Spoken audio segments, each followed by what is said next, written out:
बोले गोपाल कृष्ण भगवान की जय। पुरुषोत्तम भगवान की जय।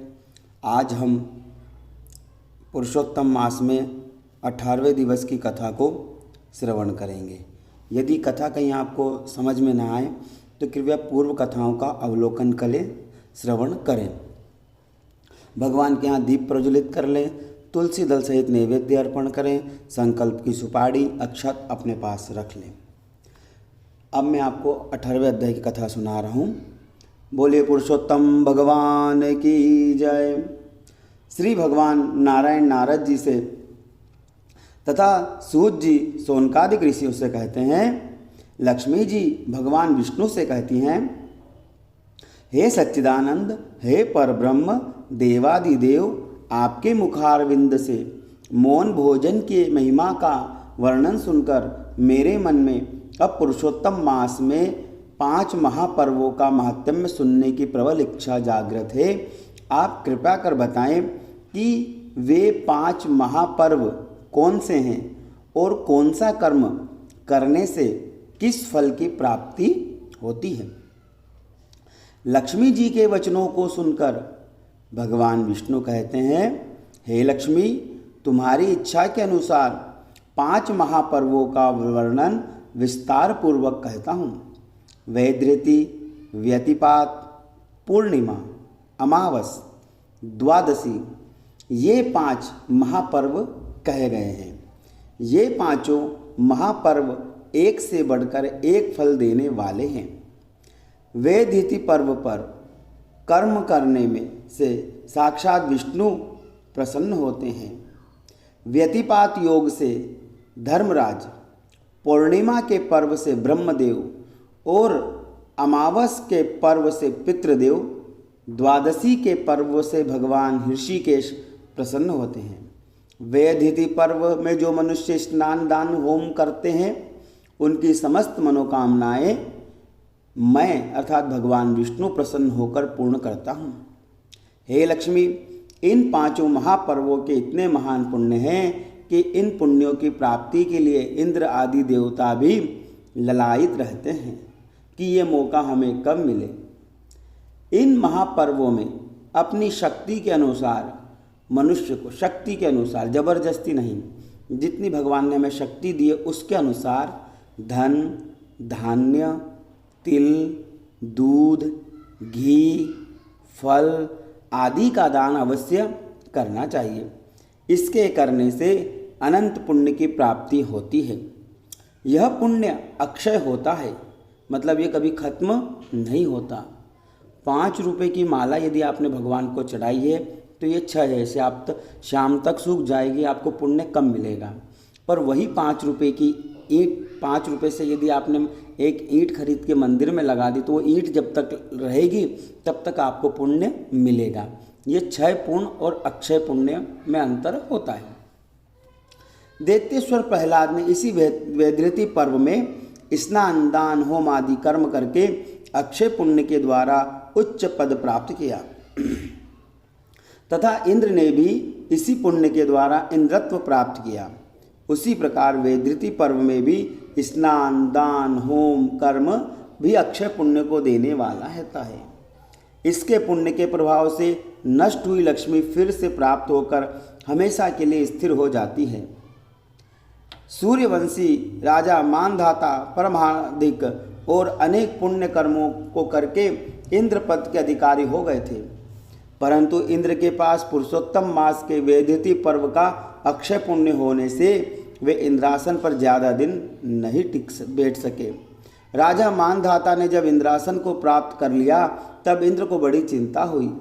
अचानक देवर्षि नारद से उनकी भेंट हुई और उन्होंने अपनी चिंता का कारण बताकर चिंता मुक्त होने का उपाय पूछा। तब देवर्षि नारद ने उनको पुरुषोत्तम मास में वैधृति पर्व में स्नान दान होम का महात्म्य समझाकर नियम पूर्वक कर्म करने की शिक्षा दी। नारद जी के बताए अनुसार पुरुषोत्तम मास आने पर इंद्र ने वैधृति पर्व में नियम पूर्वक समस्त कर्म किए और अक्षय पुण्य के अधिकारी होने पर फिर से इंद्रासन प्राप्त कर लिया। अर्थात इस योग में हम यदि इस पर्व में हम कोई कार्य करते हैं तो हमें स्थिर लक्ष्मी, स्थिर पद, स्थिर प्रतिष्ठा की प्राप्ति होती है। ब्रह्मा जी ने भी इसी अक्षय पुण्य के द्वारा सृष्टि रचना में विशेष दक्षता प्राप्त की। प्रत्येक मास में वैदिति पर्व आता है। श्रद्धालु मनुष्य प्रत्येक वैदिति पर्व में पुण्य कर्म कर सकते हैं, परंतु पुरुषोत्तम मास का वैदिति पर्व विशेष रूप से अक्षय पुण्य को देने वाला होता है। इस पर्व में प्रातः स्नान कर भगवान पुरुषोत्तम का पूजन कर शक्कर, शहद, दूध, घी, तिल के लड्डू, नारियल, 16 पान, 16 सुपारी, इन सबको एकत्रित कर पात्र में रखकर श्रद्धा से संकल्प पूर्वक दान करना चाहिए।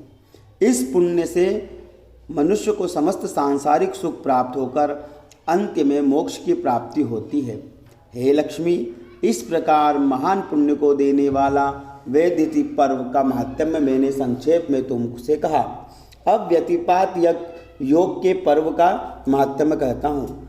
व्यतिपात योग सूर्य और चंद्रमा के संयोग से उत्पन्न हुआ महान पर्व है।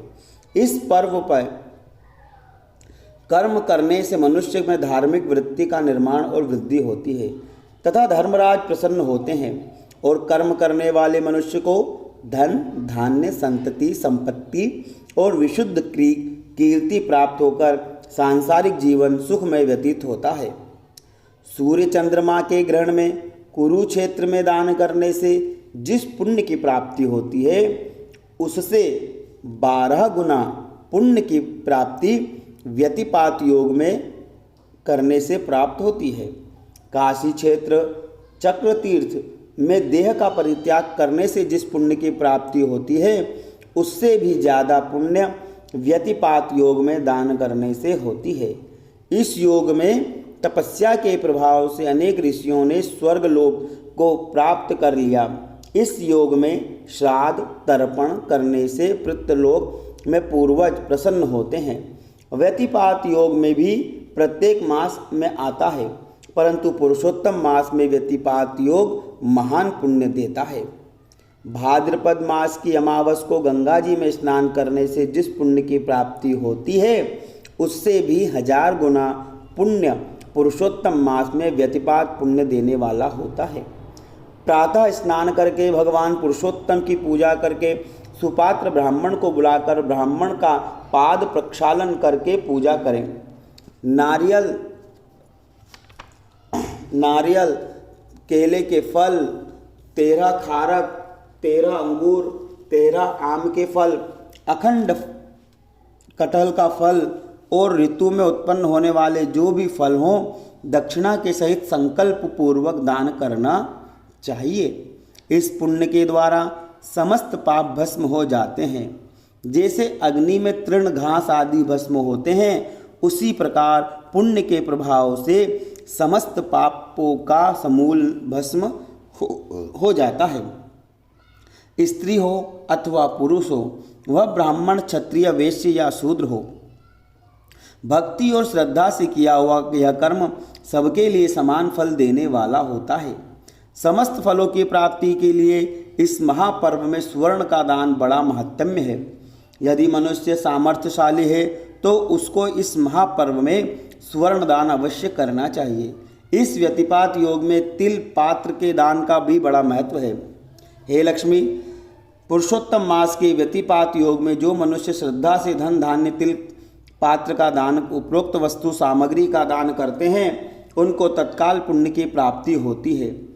इसलिए मनुष्य को चाहिए कि इस पर्व में अपनी शक्ति के अनुसार दान कर्म अवश्य करे। हे लक्ष्मी, मैंने संक्षेप में व्यतिपात योग के पर्व का महात्म्य तुमसे कह दिया। अब मैं तुमसे पूर्णिमा के महात्म्य का वर्णन करता हूँ। पूर्णिमा का व्रत करने से समस्त देवता प्रसन्न होते हैं। विशेषकर पुरुषोत्तम मास की पूर्णिमा को थोड़ा भी किया हुआ दान पुण्य महान फल को देने वाला होता है। प्रातः स्नान करके भगवान पुरुषोत्तम की पूजा करके सुपात्र ब्राह्मण की पूजा जो भी वस्तु दान देने की इच्छा हो, जैसे स्वर्ण, तिल, पात्र, धन, धान्य, वस्त्र, फल आदि संकल्प पूर्वक दान करना चाहिए। इस दान को ब्राह्मण के रूप में साक्षात ब्रह्मा जी ग्रहण करके प्रसन्न होते हैं। समस्त तीर्थों का पुण्य प्राप्त होता है। मन, वाणी और शरीर से किए हुए समस्त पाप नष्ट होकर अक्षय पुण्य की प्राप्ति होती है। हे लक्ष्मी, जैसे पूर्णिमा का महात्म्य है, उसी प्रकार अमावस का भी बड़ा महात्म्य है। अमावस विशेषकर पुरुषोत्तम मास की अक्षय पुण्यदायी होती है। अमावस को स्नान, व्रत, दान, कर्म से पितृलोक में स्थित देवता और पूर्वज प्रसन्न और तृप्त होते हैं। मनुष्य अपने पूर्वजों के ऋण से मुक्त होता है। अमावस के दिन प्रातः स्नान कर भगवान पुरुषोत्तम की पूजा करके देवताओं को और पितरों का तर्पण करके अपनी शक्ति और श्रद्धा के अनुसार दान देने योग्य वस्तु सामग्री जैसे स्वर्ण, तिल, पात्र, धन, धान्य, वस्त्र, फल आदि का दान सुपात्र ब्राह्मण को पूजन करके संकल्प पूर्वक 33 मालपुओं उत्तम सामग्री से बनाकर पात्र में रखकर दान करना चाहिए। इस दान से पितर वर्ग प्रसन्न होकर दान करने वाले को समस्त मनोकामनाएं परिपूर्ण करते हैं। जो मनुष्य पितरों के निमित्त अमावस के दिन अन्न आदि का दान नहीं करते तथा पितृ तर्पण नहीं करते, ऐसे मनुष्य नरक के अधिकारी बनते हैं, क्योंकि पितृवर्ग अमावस के दिन अपने कुल की संतति से अन्न, वस्त्र, जल की आकांक्षा रखते हैं कि हमारे कुल में कोई ऐसा धर्मात्मा संतति हो जो हमारे निमित्त अन्नदान, वस्त्र आदि अनेक वस्तुओं का दान करेगा, हमारा श्राद्ध, पिंडदान, तर्पण करके हमको तृप्त करेगा। परंतु जब उनकी आकांक्षा पूर्ण नहीं होती, तब वे पितृगण भूख और प्यास से व्याकुल होकर वायु का भक्षण करते हैं तथा वे क्रोधित होकर अपने कुल के वर्तमान संतति को श्राप दे देते हैं। उनके श्राप से कुल की वर्तमान संतति को अनेक दुख घटित होते हैं, संपत्ति नष्ट हो जाती है, प्रत्येक कार्य में विघ्न बाधाएं घटित होती हैं, सारा जीवन दुखमय व्यतीत होता है। इसलिए मनुष्य को चाहिए कि जितना देवताओं का महत्व है, उतना ही पितरों का महत्व को समझकर उनकी प्रसन्नता के लिए श्राद्ध, तर्पण, दान आदि कर्म अवश्य करे।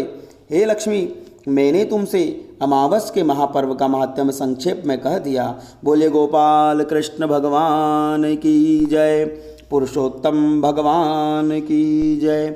यह 18वें दिन की कथा आपने और हमने श्रवण करी।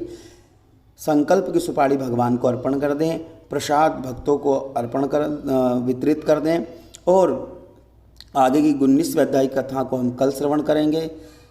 अभी पुरुषोत्तम मास में श्रीमद् भागवत महापुराण का वाचन चल रहा है, जिसके कारण मैं आपको वीडियो प्रस्तुत नहीं कर पा रहा हूँ। इसके लिए मुझे खेद है। चैनल को सब्सक्राइब अवश्य करें, कथा को शेयर करें, पुण्य लाभ का भावें। जय श्री कृष्ण।